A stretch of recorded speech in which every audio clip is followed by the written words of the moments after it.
തിരുനാമത്തിന് സ്തോത്രം ചെയ്യുകയും സ്തുതിക്കുകയും ചെയ്യുന്നു. കർത്താവിൽ ധന്യരായ ദൈവത്തിൻ്റെ മക്കളെ, ഒരു പ്രാവശ്യം കൂടി നമ്മൾ ദൈവത്തിൻ്റെ തിരുസന്നിധാനത്തിൽ ദൈവവചനം കേൾക്കാൻ വേണ്ടി ഒരുങ്ങുകയാണ്. മഹാദൈവത്തിൻ്റെ കരുണ കൊണ്ടും ആർദ്രത കൊണ്ടും സ്നേഹം കൊണ്ടും നമ്മളോടുള്ള അതിവാത്സല്യം കൊണ്ടും എപ്പോഴും നമ്മെ ശ്രദ്ധിച്ചും നമുക്ക് പറഞ്ഞു തരേണ്ടതെല്ലാം പറഞ്ഞു തന്നു ഒരിക്കലും ഒരിടത്തും നമ്മൾ ലജ്ജിതരാകാതിരിപ്പാൻ, എല്ലായിടത്തും എല്ലായ്പ്പോഴും ജയോത്സവമായിരിക്കാൻ കർത്താവ് തൻ്റെ ശക്തിയുള്ള വചനം കൊണ്ട് നമ്മളെ ഉപദേശിക്കുകയും ഗുണീകരിക്കുകയും എല്ലാം ചെയ്യുന്നതിനായി ദൈവത്തെ വാഴ്ത്തി സ്തുതിക്കുന്നു. ഇന്നും ദൈവമായ കർത്താവ് അതുതന്നെ ഇന്നലകളേക്കാൾ ഉപരിയായി ചെയ്യട്ടെ, ഉറപ്പിക്കട്ടെ, ധൈര്യപ്പെടുത്തട്ടെ, ബോധം വരുത്തട്ടെ എന്ന വിനീതമായ പ്രാർത്ഥനയോടെ നിങ്ങൾക്കെല്ലാവർക്കും സ്നേഹവന്ദനങ്ങൾ അറിയിക്കുന്നു. എൻ്റെ കർത്താവിനെ ഞാൻ ഒത്തിരി സ്തോത്രത്തോടും സ്തുതിയോടും മഹത്വത്തോടും പുകഴ്ചയോടും കൂടെ വാഴ്ത്തി വണങ്ങിക്കൊണ്ട് ഇന്നത്തെ ആത്മീക ചിന്തയ്ക്ക് ആധാരമായ വേദവാക്യം 65 സങ്കീർത്തനത്തിൻ്റെ 7-ാമത്തെ വാക്യമാണ്. സങ്കീർത്തനങ്ങൾ 65:7 നിന്ന് ചില കാര്യങ്ങൾ എൻ്റെ ദൈവത്തെക്കുറിച്ച് നിങ്ങളോട് പറയാൻ ഞാൻ കർത്താവിൽ തന്നെ ശരണപ്പെടുന്നു. സങ്കീർത്തനങ്ങൾ 65:7. ദൈവം സമുദ്രങ്ങളുടെ മുഴക്കവും തിരമാലകളുടെ കോപവും ജാതികളുടെ കലഹവും ശമിപ്പിക്കുന്നു. ഒന്നോട് പറയാം. സമുദ്രങ്ങളുടെ മുഴക്കവും തിരമാലകളുടെ കോപവും ജാതികളുടെ കലഹവും ശമിപ്പിക്കുന്ന ദൈവം. ഈ വേദപുസ്തകത്തിനകത്ത് പണ്ടുകാലം മുതൽ കർത്തൃദാസന്മാർ പ്രസംഗമധ്യേ പറഞ്ഞു കേട്ടിട്ടുള്ളതാണ്. അത് ശരിയാണ് താനും. ഒരു ദൈവം ഉണ്ടെന്ന് മനുഷ്യനെ പറഞ്ഞ് ബോധിപ്പിക്കാൻ ഉൽപ്പത്തി മുതൽ വെളിപ്പാട് വരെ വേദപുസ്തകം ശ്രമിക്കുന്നില്ലെന്ന് പറയാം. ഒരു ദൈവം ഉണ്ടെന്ന് തെളിയിക്കാൻ എഴുതിയിരിക്കുന്ന പുസ്തകമല്ല വിശുദ്ധ ബൈബിൾ. ദൈവമുണ്ടെന്ന് വിശ്വസിക്കുന്നവർക്കേ ബൈബിള് ചേരുള്ളൂ. വേദപുസ്തകത്തിലൊരിടത്തും ദൈവം ഉണ്ടെന്ന് തെളിയിക്കാൻ വേണ്ടി അങ്ങനെ ഒരു വാക്യം ആ വിധത്തിൽ എഴുതിയിട്ടില്ല. ബൈബിൾ തുടങ്ങുന്നത് തന്നെ ഇങ്ങനെയാണ്: പണ്ടൊരിടത്തൊരു ദൈവം ഉണ്ടായിരുന്നു എന്ന് പറഞ്ഞുകൊണ്ടല്ലല്ലോ. ആദിയിൽ ദൈവം ആകാശവും ഭൂമിയും സൃഷ്ടിച്ചു എന്ന് പറഞ്ഞുകൊണ്ടല്ലേ. എന്ന് പറഞ്ഞാൽ ഇങ്ങനൊരു ദൈവമുണ്ട്. ദൈവം ഉണ്ടെന്ന് വിശ്വസിക്കുന്നവനെ ഉൽപ്പത്തി 1 മുതൽ അങ്ങോട്ട് വായിക്കാൻ ഇത് വായിച്ചിട്ട് ഗുണമുള്ളൂ. ദൈവം ഉണ്ട് എന്ന് ഉറപ്പ് ഹൃദയത്തിനകത്ത് ഉള്ളവർക്ക് അവർക്കിതിനകത്ത് വലിയ മേച്ചിൽപ്പുറമാണ്. അവർക്കിതിനകത്തുനിന്ന് ഒരുപാട് കാര്യങ്ങൾ ഗ്രഹിക്കാൻ കഴിയും. ദൈവം ഉണ്ടെന്ന് വിശ്വസിക്കാത്തവനോട് ബൈബിൾ പറഞ്ഞിട്ടൊന്നും വലിയ കാര്യമില്ല. ദൈവം ഉണ്ടെന്ന് വിശ്വസിക്കുന്നവർക്ക് ഇതിലെ പ്രഭാഷണങ്ങൾ, ഇതിലെ വാക്കുകൾ, വാക്യങ്ങൾ, ഇതിനകത്ത് ഉപമകൾ, ഇതിനകത്ത് ഉപദേശങ്ങൾ, ഇതിനകത്തെ ഓരോരോ സുന്ദരമായിരിക്കുന്ന ആത്മീക ചിന്തകൾ, ഇതെല്ലാം പ്രയോജനപ്പെടുന്നത് സത്യദൈവം ഉണ്ടെന്ന് വിശ്വസിക്കുന്നവർക്കാണ്. അപ്പോൾ ഇതിനകത്ത് ദൈവം ഉണ്ടെന്ന് പറയിപ്പിക്കാനും പഠിപ്പിക്കാനും വേണ്ടി ഒത്തിരി കാര്യങ്ങളൊന്നും അങ്ങനെ പരാമർശിക്കുന്നില്ല.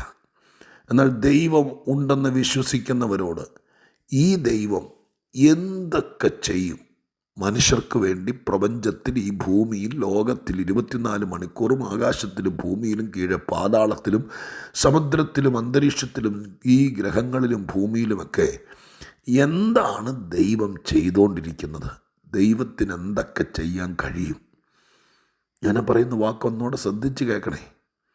നമ്മുടെ ദൈവം, നാം വിശ്വസിക്കുന്ന ഏകസത്യ ദൈവമായിരിക്കുന്ന പ്രപഞ്ച സൃഷ്ടാവായിരിക്കുന്ന മഹാദൈവം, ആ ദൈവത്തിന് എന്തൊക്കെ ചെയ്യാൻ കഴിയും എന്നത് ഈ വേദപുസ്തകത്തിൻ്റെ ഏറ്റവും വലിയ ചിന്താധാരയാണ്. ഒരു വാക്കിലോ ഒരു അധ്യായത്തിലോ ഒരു പുസ്തകത്തിലൊന്നുമല്ല.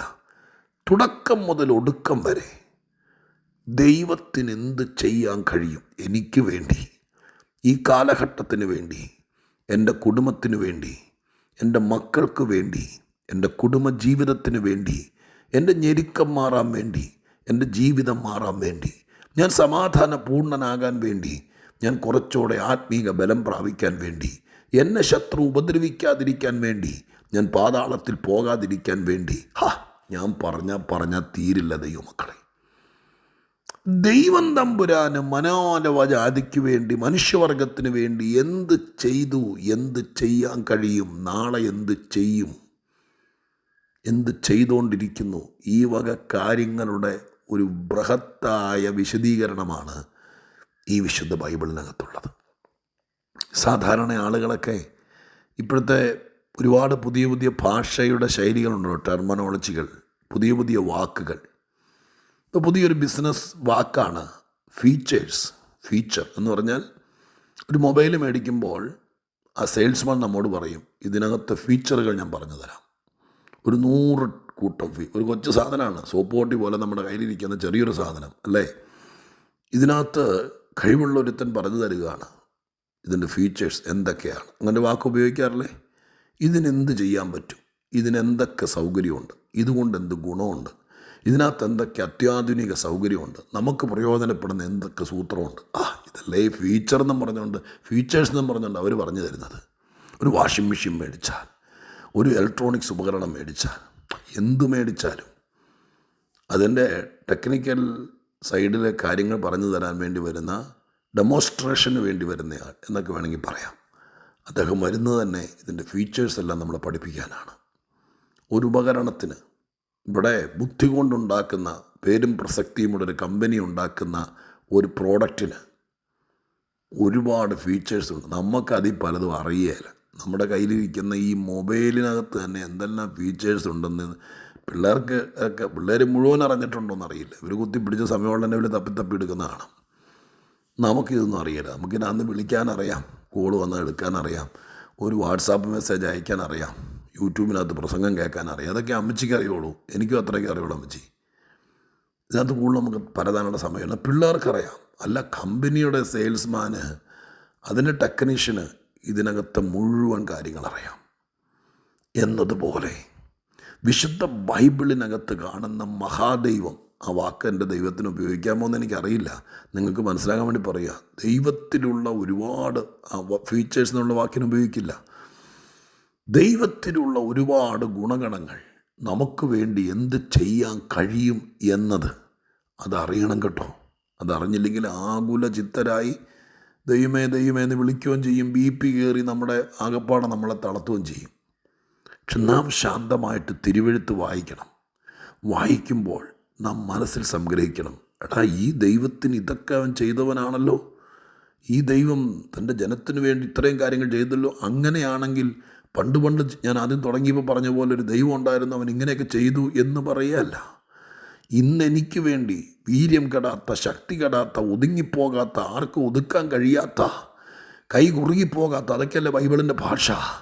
കണ്ണ് മങ്ങിപ്പോകാത്ത, ഉറങ്ങാത്ത, മയങ്ങാത്ത അതേ ദൈവം ഈ വേദപുസ്തകത്തിൽ പറഞ്ഞിരിക്കുന്ന കാര്യങ്ങൾ അവർക്ക് വേണ്ടി, അന്നത്തെ തലമുറയ്ക്ക് വേണ്ടി ചെയ്തെങ്കിൽ, ഇന്ന് ഞാൻ എൻ്റെ ദൈവത്തെ വിശ്വസിക്കുമ്പോൾ എനിക്ക് വേണ്ടി ചെയ്യുമെന്ന് വിശ്വസിക്കാൻ നാം തയ്യാറായാൽ അത് ദൈവം ചെയ്തിരിക്കും. അതുകൊണ്ടാണ് ഈ ബൈബിൾ പ്രഭാഷണങ്ങൾ, ഇതുപോലത്തെ കൊച്ചു സന്ദേശങ്ങളൊക്കെ നിങ്ങളുടെ കയ്യിലെത്തിക്കുന്നത്. ഇവിടെ കുറേ ഉപദേശിമാരുണ്ട്, അവർക്കെന്ത് ചെയ്യാൻ പറ്റും എന്ന് പഠിപ്പിക്കാനല്ല. ചിലരൊക്കെ പറയുന്ന കേട്ടാൽ അങ്ങനെ തോന്നും നമുക്ക്, ഇങ്ങോട്ട് പോകാം, ഞങ്ങൾക്കിത് ചെയ്യാൻ പറ്റും, ഞങ്ങൾക്കത് ചെയ്യാൻ പറ്റും, ഞങ്ങൾ അങ്ങനെ ചെയ്തിട്ടുണ്ട്, ഞങ്ങൾ ഇങ്ങനെ ചെയ്തിട്ടുണ്ട്. അതറിയാൻ വേണ്ടിയിട്ടല്ല ഈ പുസ്തകം എല്ലാ ദിവസവും ആളുകളുടെ അടുക്കൽ വ്യാഖ്യാനിച്ചും പ്രസംഗിച്ചും എത്തിക്കുന്നത്. പിന്നെയോ ദൈവത്തിന് എന്നിൽ, നിങ്ങളിൽ, നമ്മളിൽ എന്ത് ചെയ്യാൻ പറ്റും, അതിനുതകുന്നൊരു വാക്യമാണ് തമ്പുരാൻ രാവിലെ എൻ്റെ മുമ്പിൽ പെടുത്തിയത് കേട്ടോ. എൻ്റെ ദൈവമേ, 65:7 ഇതിനകത്ത് എഴുതിയിരിക്കുക, ഈ ദൈവമേ, ഞാനീ പറഞ്ഞുകൊണ്ടിരിക്കുന്ന സത്യദൈവമേ, ആ ദൈവം സമുദ്രങ്ങളുടെ മുഴക്കവും തിരമാലകളുടെ കോപവും ജാതികളുടെ കലഹവും ശമിപ്പിക്കുന്നു. സഹോദര, സഹോദരി, ഒരു നിമിഷം ഞാനീ പറയുന്ന എൻ്റെ ശൈലി ഇതല്ലേ, അതുകൊണ്ട് ഞാനിങ്ങനെ വലിയ കാര്യങ്ങളൊക്കെ നിങ്ങളുടെ മുമ്പിൽ ഇങ്ങനെ എൻ്റെ ദൈവത്തെക്കുറിച്ച് പറയുമ്പോൾ എനിക്ക് 1000 നാക്കാം. ഇപ്പോഴും ഞാൻ അങ്ങനെ തന്നെ ആഗ്രഹിക്കുന്നു, മരണം വരെ. എല്ലാവരെക്കുറിച്ച് പറയുന്നതിനേക്കാൾ 10,000 മടങ്ങ് ശക്തിയോടെ എൻ്റെ ദൈവത്തെക്കുറിച്ച് എവിടെ പറഞ്ഞാലും പറയണമെന്ന് ആഗ്രഹിക്കുന്നവനാണ് ഞാൻ. അപ്പം ഞാൻ ഇങ്ങനെയൊക്കെ പറയുന്നെങ്കിൽ ശാന്തമായിട്ടൊന്ന് ചിന്തിച്ച്, സമുദ്രത്തിൻ്റെ മുഴക്കം, സമുദ്രത്തിൻ്റെ സ്വഭാവമാണ് അങ്ങ് ആൾക്കാരെ കാണുമ്പോഴേക്കും, ആൾക്കാരെ കാണുന്നതുകൊണ്ടല്ല കേട്ടോ, എങ്കിലും അങ്ങ് മുഴങ്ങുക, അങ്ങ് ഫോമാകുക. സമുദ്രത്തിനകത്ത് തിരമാലയുടെ സ്വഭാവമോ, തിരമാല അങ്ങ് കോപിക്കുക. ഏതാണ്ടും പുള്ളിയുടെ നമ്മൾ നഷ്ടപ്പെടുത്തിയല്ലോ. സമുദ്രത്തിൻ്റെ അടുത്തേക്ക് നമ്മൾ ചെല്ലുമ്പോഴേക്കും നമ്മളെ വിഴുങ്ങാൻ വേണ്ടി അടിച്ചിടാൻ വേണ്ടി, തകർക്കാൻ വേണ്ടി നമ്മളെ ലക്ഷ്യമാക്കി തെരച്ചിങ്ങ് കയറി വരിക. എന്തിനാടാ അവിടെ വന്നേ, ഇതെൻ്റെ അവകാശമാടാ, നീ എന്താടാ അവിടെ നിൽക്കുന്നത്, ഇന്ന് നിന്നെ ശരിയാക്കൂടാ എന്നും പറഞ്ഞുകൊണ്ടാണ് തിരമാല വരുന്നത്. അല്ല, ഞാൻ അവിടെ പോയി നിൽക്കുമ്പോഴുള്ള രീതി പറയുക, അല്ലാതെ ഇങ്ങോട്ട് വന്നാട്ടെ, ഞാനൊന്ന് കണ്ടാട്ടെ, അയ്യോ വന്നല്ലോ എന്നും പറഞ്ഞുകൊണ്ടാണ്. അല്ല, നമ്മളെ അവിടെ നിന്ന് പുറകോട്ട് ഓടിക്കാനില്ലേ, കടൽ തീരത്ത് പോയി ശാന്തമായിട്ട് ഇതൊക്കെ ഒന്ന് കാണണം. ആ വരവ് കണ്ടാൽ എൻ്റെ അർത്ഥം ഇന്ന് നിന്നെ ഞാനിവിടെ എന്ന് കാണിച്ചു തരടാൻ പറഞ്ഞാൽ വരുന്നത്. വരുമ്പോഴത്തേക്കും പിള്ളേരും ആൾക്കാരെല്ലാം കൂടി പുറകോട്ട് ഓടും, ഒരുമാതിരി പേരൊക്കെ.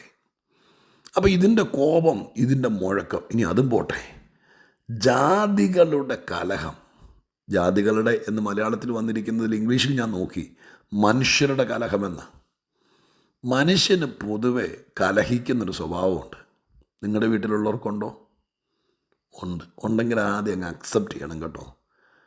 എപ്പോഴും കലഹം. അവിടെ അമ്മച്ചിയുണ്ടെങ്കിൽ, അപ്പച്ചനുണ്ടെങ്കിൽ, ചിലപ്പോൾ ജീവിത പങ്കാളി ആരുമാകട്ടെ, ചിലപ്പോൾ എപ്പോഴും അങ്ങനെ ഈ പിള്ളേർ തമ്മിൽ അങ്ങനൊരു കലഹമുണ്ടോ, ഇങ്ങനൊരു വഴക്കുണ്ടോ എന്ന് നിങ്ങളുടെ വീട്ടിൽ ചോദിക്കാറുണ്ടോ?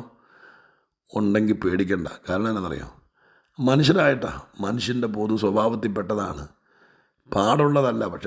പക്ഷെ ദൈവത്തിൻ്റെ കൃപയാൽ ഒരു കലഹം ഉണ്ടായാൽ ഉടനെ കയറെടുക്കണ്ട.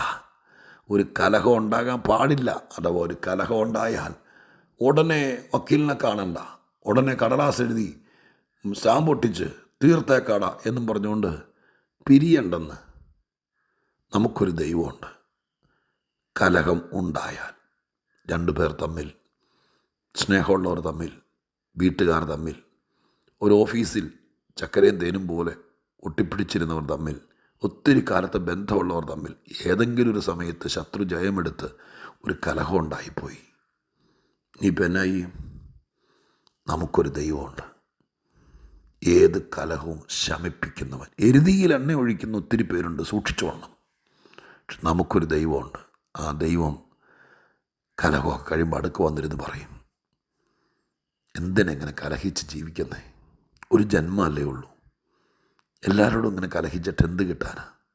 ദൈവത്തോടെ അടുത്തിരുന്ന് നോക്കി, അവൻ നമ്മളെ ഉപദേശിക്കുകയല്ല, കലഹം ശമിപ്പിക്കും. ഞാനിങ്ങനെ ചോദിച്ച് നിർത്തട്ടെ. ഇത്രയും ഗുണഗണങ്ങളുള്ള, വേദപുസ്തകത്തിൻ്റെ ഭാഷയെ പറഞ്ഞാൽ സൽഗുണങ്ങളുള്ള നമ്മുടെ ദൈവം നമ്മുടെ കൂടെ ഉള്ളപ്പോൾ എന്തിനെങ്ങനെ കലഹിച്ച് ജീവിക്കുന്നേ? എന്തിനെങ്ങനെ മുഴക്കവും കോപമൊക്കെ കണ്ട് പേടിച്ച് ജീവിക്കുന്നത്? നമുക്കൊരു ദൈവമില്ലേ? ആ ദൈവത്തോട് പറ, എനിക്ക് മുഴക്കം പേടിയാ ദൈവമേ, എനിക്ക് വലിയ ആരവം, ഈ കോപം എനിക്ക് പേടിയാ, എനിക്ക് കലഹം പേടിയാ, എനിക്ക് സമാധാനത്തോടെ ജീവിക്കണം, ഇതൊന്ന് ശമിപ്പിച്ച് തരണം എന്ന് പറഞ്ഞാൽ ഈ ഫെബ്രുവരി മാസത്തിൽ ദൈവം അത് ചെയ്യില്ലേ? ദൈവത്തിനത് ചെയ്യാൻ പറ്റുമെന്നറിയാനാണ് ഇതെഴുതിയത്, അനുഭവസ്ഥരാ എഴുതിയത്. ഞാനും പറയുന്നു, ദൈവത്തിനത് ചെയ്യാൻ പറ്റും. ബാക്കി നിങ്ങൾ ചിന്തിച്ചോ. ഞാനിപ്പോൾ പ്രാർത്ഥിക്കാം. പരിശുദ്ധ ദൈവമേ, ഞങ്ങളുടെ സ്വർഗീയ പിതാവേ, കലഹം ശമിപ്പിക്കുന്ന, കോപം ശമിപ്പിക്കുന്ന ദൈവമേ, വലിയ ബഹളം ശമിപ്പിക്കുന്ന, മുഴക്കം ശമിപ്പിക്കുന്ന എൻ്റെ ദൈവമേ, ആരെങ്കിലും ഇത് കേട്ടിട്ട് അങ്ങയ്ക്കിതൊക്കെ ചെയ്യാൻ കഴിയുമെന്ന് അവർ വിശ്വസിച്ചാൽ അങ്ങനെ ചെയ്തു കൊടുക്കണേ. പ്രാർത്ഥന കേട്ടതിന് നന്ദി. യേശുവിൻ്റെ നാമത്തിൽ തന്നെ. ആമേൻ.